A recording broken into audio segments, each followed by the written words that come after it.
وإن أردتم استبدال زوج مكان زوج وآتيتم إحداهن قنطارا يعني مالا كثيرا فلا تأخذوا منه شيئا أتأخذونه بهتانا وإثما مبينا.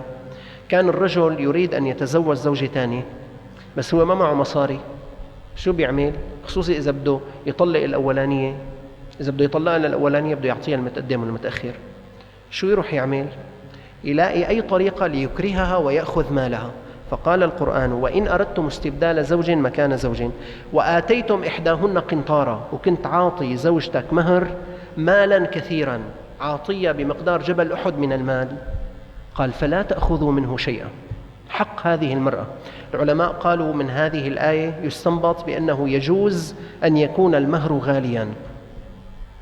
هلأ نحن الأصل التيسير في المهور، بس إذا واحد طلب مهر بنته 100 ليرة ذهب بجوز، لأن القرآن قال: وآتيتم إحداهن قنطارا.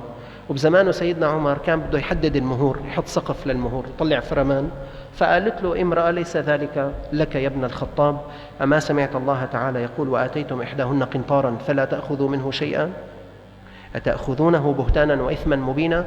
فقال سيدنا عمر: أصابت امرأة وأخطأ عمر. وإن كان الأصل في المهر التيسير.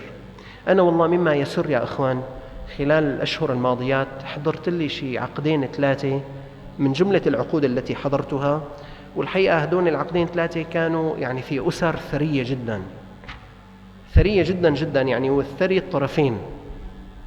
لما جينا بدنا يتبادلوا ألفاظ العقد، أنا ما بعرف قديش المهر، سألنا قديش المهر يا جماعة، والله هدول الأسر كثير سريت إنه ليرة ذهب مقدم وليرة ذهب مؤخر، مع أنه حقيقة لو أراد أن يزنها بالمال لوزنها.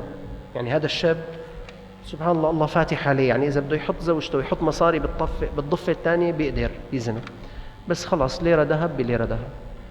تيسير المهر خير، لكن إذا في ناس ميسورين جدا ويريدون أن يدفعوا لا يمنع الإسلام هذا الأمر. وكيف تأخذونه وقد أفضى بعضكم إلى بعض، يعني وقد وصلتم إلى الجماع والنكاح، وأخذن منكم ميثاقا غليظا. سمى الإسلام عقد الزواج بأنه عقد متين شديد، بأنه ميثاق غليظ.